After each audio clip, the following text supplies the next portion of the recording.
رميت تجاوي العشم وقلت بالتوفيق، سجتها صبر وامل، طرحت يا دوب خوازيق.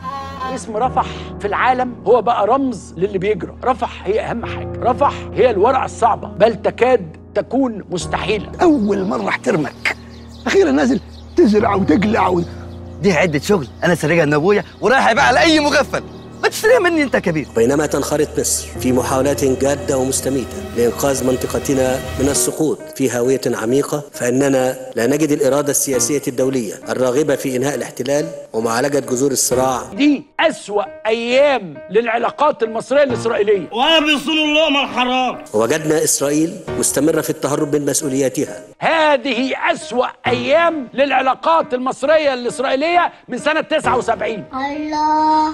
والمراوغة حول الجهود المبذولة لوقف إطلاق النار. أسوأ أيام. الله. بل والمضي قدما. كل ده في عملياتها العسكرية جزء منه المرفوضة في رفح. ما يحدث في رفح. الحروف بتكون كلمات، والكلمات بتكون جمل. خد بالك، يبقى كده الكلام مات. يا ابني انت خايف من ايه؟ ده بيعمل فطير على الهوا. الرئيس كان يعطي جملا تقريرية. الرئيس قرر في جملته، نعم يا اخويا، في جملته، فضلا عن محاولات استخدام معبر رفح من جانبه الفلسطيني لإحكام الحصار على القطاع، واصرار الاسرائيلي انه المعبر بتاع فلسطين، فاكرين حضراتكم يوم ما يقول لك واحنا مالنا المعبر ده مش بتاعنا، المعبر ده في فلسطين احنا مالناش ده لا. واكد مجددا ان مصر ستظل على موقفها الثابت فعلا وقولا برفض تصفيه القضيه الفلسطينيه. انت تزيد كده صبحي زي ما بتزيد كل سنه وفي الاخر بنخسر القضيه. صوت بس السيد الرئيس في الخطاب في الاجتماع العربي اللي قالوا ملخص قرار دولي سابق لم ياتي من عندياته. قصف جدع. فيديو من امام السياج الفاصل مع مصر يظهر عمالا مصريين يشيدون سورا اسمنتيا على الحدود مع القطاع، بالتحديد رفح بالقرب من الحدود مع مصر. ولكن دائما مصر بشعبها بجيشها ما يتم الان في محاولات تصفيه القضيه الفلسطينيه وجر الشكل في رفح، واللي عايز يجرب زي ما قالت الرئيس. اتهطلتوا ولا ايه يا جماعه؟ اللي عايز يجرب يقرب. ده كان بيسرق بيت الفراخ ويبيعه على النصر. بحسب ارقام وكاله الأونروا التابعه للامم المتحده 1,400,000 شخص نزحوا الى مدينه رفح، ما تسبب في ازمه انسانيه شديده في المنطقه التي كان يقتلها بالكاد نحو 300,000 فلسطيني قبل العدوان الإسرائيلي على غزة. في مواطنين اللي هو يعني هيحصل ايه يعني؟ ما يقعدوا هناك، احنا بعيد ايه؟ بعيد فين؟ ما ينفع الكلام ده، ما ينفعش. انت بتتكلم عن مصر، مصر نجيب من الأول. مصر الجوامع، مصر العلوم والثقافة، مصر المعرفة، مصر الحضارة، مصر المزارع، مصر حاضرة في كل محفل، مصر المصانع، مصر متقدمة في كل معركة، مصر المقصة. وكما نشاهد هنا نصب النازحون الفلسطينيون الخيام أو ما يشبه الخيام البدائية بالقرب من السياج الحدودية مع مصر. العالم كله يقف يتفرج، كل التنظيمات الدولية تتخاذل وتتراجع، ولكن مصر تتقدم زي ما شكرا سيادة النائب، سيادة النائب محمد البدرشيني عضو مجلس الشعب السابق. شكرا. روح له. النهارده الامريكان ابتدوا يستخدموا الجسر او المارينا اللي عملوها في غزة. ايه الحكاية وايه الموضوع؟ طبعا هو من بداية إنشاء الجسر كان الكلام على إنه هيوفر في حدود 2 مليون وجبة يوميا مع نقطة لوجستية في قبرص. لو بدنا نموت مش طالعين من غزة، وبعدين وين بدنا نروح أكثر من هيك؟ احنا بنتمنى من اخواننا المصريين وشقائنا انه هو يعني يدخلوا مي، يدخلوا مساعدات وادويات. اقسم بالله الدكاترة ما لاقيين شيء يداووا فيه، صاروا الملح. هاي آخر شيء حدودنا وحدود مصر، وين بدنا نروح؟ يعني انت متخيل نحط على جروح الناس شو اسمه ملح عشان يطهروه؟ بيقول ان هو مش بديل عن المعابر الاخرى، لان طبعا اساس النقل هو المعابر البريه يعني. لكن ما فيش فايده. جبله. وين انت هلا موجوده؟ على الحدود المصريه. انا تربيت في مصر اكثر من 50 سنه، وروحي وحياتي واهلي وناسي واصحابي انا في منطقه رفح الحدود المصريه في مكان اسمه فيلافيديا. هذا انا موجوده على محور اسمه بلاديبي. اقول لكم ربنا مدينا مثال حي لناس مش عارفين ندخل لها اكل. ليش اجيت جيتوا على هذه المنطقة بالتحديد؟ لأن مش لاقيين مكان آمن، فكل مكان بيطردونا اليهود وبيخبطوا، وين ما جا في خبط. ربما نجد مكان آمن غير اللي احنا الموقع اللي احنا فيه. كميناء في العريش كان ممكن ان يضغط على الجانب الاسرائيلي ويوصل، بدل ما بيوصل من قبرص يوصل للعريش، او بدل من قبرص لغزة يوصل للعريش ثم الى رفح. يعني لا هم حبوا يبقوا براك. بالفعل هو ده البعد. يعني انا بقولها بالمفتشرة، هو حب يبقى بعيد عن مصر. طول ما انت هتبقى عاوز تعمل اللي انت عاوز تعمله هتعمله، طول ما انت عاوز تعمل اللي انت مش عاوز تعمله مش هتعمله. الاساسيات شويه قمح او شويه دقيق وشويه زيت عشان يعملوا لقمه عيش ياكلوها. طول ما انت عاوز تعمل اللي انت مش عاوز تعمله بس هتعمله فانت هتعمله. ولو عرضوا عليا اسافر اتخن واحلى بلد في الدنيا مش هسافر الا مصر. صحيح احنا بنحس بالامان بجوار اخوتنا مصر الشقيقه. هذا اخر مكان، وين اروح؟ اكتر شعب بيحب مصر غزه. مش عارفين ندخل لها اكل. انت محتاج لحد يبقى عشان تفوق. لا سياده العميد ما ينفعش يجوا كده في يوم يروحوا حاطين مركبتين 3 ويقولوا الفلسطينيين عدوا من هنا. ده اكيد حضرتك رحت النقطه الاهم، هي فكره ان دلوقتي في كوريدور في ممر لغايه قبرص. السفينه دي ممكن وهي ماشيه تحمل ناس لاغراض انسانيه. اذا كان هناك فكره للتهجير توجد صحراء النقب في اسرائيل. طول ما انت موجود الندالة هتروح فين؟ ده احنا بنطمن على الندالة بيه. نودي قبرص وكل دوله اوروبيه تاخد حصه، واللي ليه قرايب في امريكا تقول لك ناخده معانا امريكا، نوديه قبرص ونسفره امريكا. ممكن قوي يتم نقل الفلسطينيين حتى تنتهي اسرائيل من مهمتها في تصفيه المقاومه او الجماعات المسلحه في القطاع، ثم بعد كده تبقى ترجعهم اذا شاءت. يا مان واطي انت. فاسرائيل بتراهن على ايه؟ على قتل الاطفال مش على المقاومه. إسرائيل مش معنية بقصة المقاومة، ده الشعار اللي بيتقال أصل حماس أصل حماس أصل حماس. لا، إسرائيل عايزة تقتل الأطفال، بتتعمد قتل الأطفال. ليه مصر مصرة أن المعبر اللي من ناحية رفح الفلسطينية تديره إدارة فلسطينية؟ بالفعل يا مصر أولا لأن ده من التزامات اتفاقية المعابر، ومصر بتستخدم الصبر الاستراتيجي فيما يتعلق بهذا الموضوع، لكن الصبر ليس لا نهاية. بأمرت إيه يا أخويا؟ بأمرت العرق اللي بتاكلها كل ليلة يا هاد. Why is aid not coming into Gaza for people?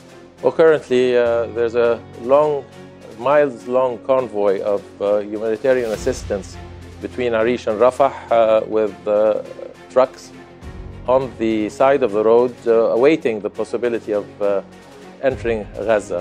Among them once when we were trying to repair some of the damage, 4 Egyptian workers were injured. الحوار ده موز واحنا مالناش في الزحلقه. الرئيس قرر في جملة من الجمل متعلقة بإيه؟ كانت هذا تقرير في إنه إسرائيل عمدت إلى السيطرة على معبر رفح لإحكام الحصار على الفلسطينيين في القطاع. ننطرح فيش مي، معاناة بنجيب المية، وكهرباء ما فيش. لو ما الأضواء المصرية في الليل علينا لو ماها ما فيش غير هيك. يا ريت يمدونا خط كهرباء، بنتمنى يمدونا خط كهرباء. والله الضوء هذا لهم عمدان كهرباء، ما بنصدق يجي المغرب. والله الحمد لله هم احلى حاجه عندهم الاضواء اللي محطوطه، يعني ما شاء الله عليهم بضوها علينا يعني، والحمد لله. هي هذه اللي استفدناها من اول ما طلعنا في وجهنا. على الكسفه اللي انت فيها يا حازم.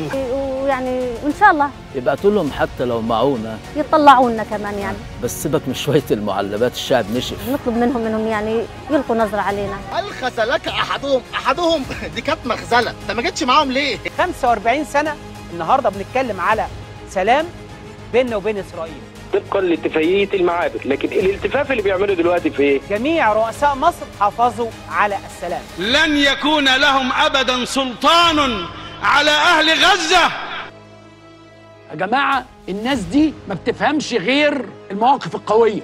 راجل مثل كل الجمال قايمه واحنا جمالنا بارد. دول ما ينفعش معاهم الدبلوماسيه والمفاوضات. لن نترك غزه وحدها. خلاص المعبر مقفول واحنا مش هنزعلكم، احنا مش انتوا عايزينه مقفول، خلاص هو مقفول. لن نترك غزه وحدها.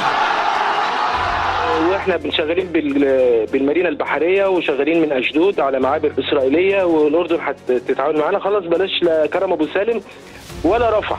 وانا مطنش. حافظوا على السلام كلهم. الرئيس سادات باسم الشعب المصري كله، الرئيس مبارك، اقول لهم ان مصر اليوم الرئيس عبد الفتاح السيسي مختلفه تماما عن مصر الامس. يعني هم عندهم بيطلع سموتريتش يتطاول ويطلع فلان يتطاول، يقول لك اصل عندنا ضغوط، احنا ما عندناش حد بيتطاول. اللي هيبص بقله ادب هكربجه. هنبص بادب. وما زالت مصر تحافظ على السلام. وأقول وأوجه ندائي للشعب الإسرائيلي وأقول لدينا في مصر تجربة رائعة وعظيمة في السلام معكم. يا خسيس يا عرة الرجالة. الموقف المصري أيضا واقف ومش قلقان من العواقب اللي زي زمان كنا نقول ايه يا جماعة الاتفاقية يا جماعة. مصر تحافظ على السلام. مش بيقولوا مصر أم الدنيا؟ طب في أم بتسيب ضناها؟ سايبيننا ليه دفعة؟ أنا مش عارف أحضنك ولا عارف أسلم عليك ولا عارف أبوسك من دماغك، أقسم بالله بحبكم، بس أعمل إيه في ده؟ أعمل إيه؟ قول لي قول لي.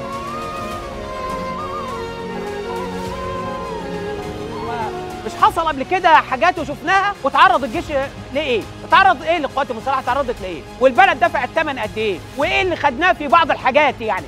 من غير ما نتكلم على تاريخ وغير، لكن كله عارف الحكايه. فالرئيس بمنطوقه قايل قدام العالم.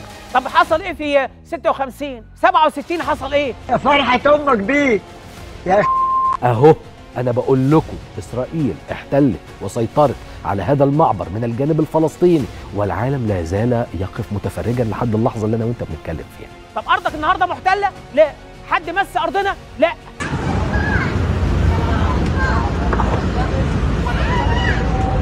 حد قرب لها؟ لا.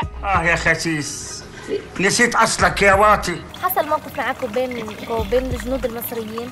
لا والله حرام، محترمين، بروحوا وبيجوا عادي.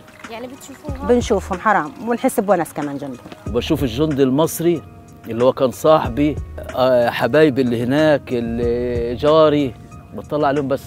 الحدود المصرية أقرب مكان إلنا لو صار أي اضطرار، يعني إخواتنا المصريين بمشيئة الله. وسلم عليهم هيك وببقى مبسوط والله، يعني بشوف بس البدلة تاعت العسكرية بس. شايفين الجندي بعيط لأجل القصف اللي هناك، شايفين القصف اللي هناك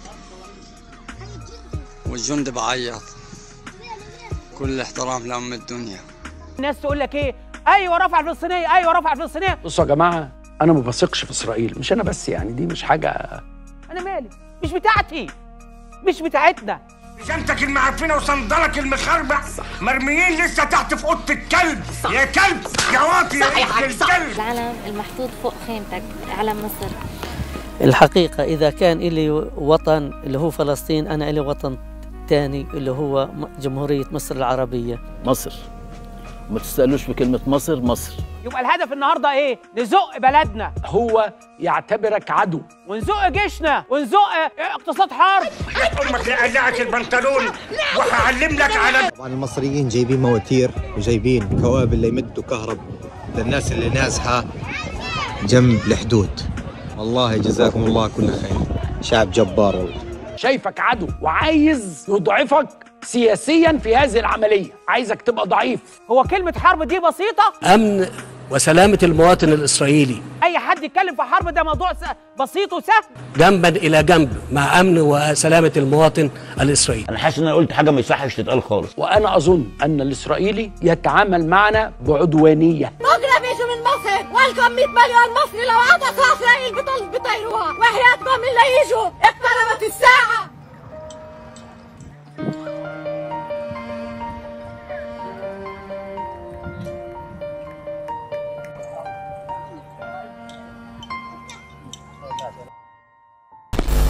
خمسة بالحب. هو يعتبرك عدو.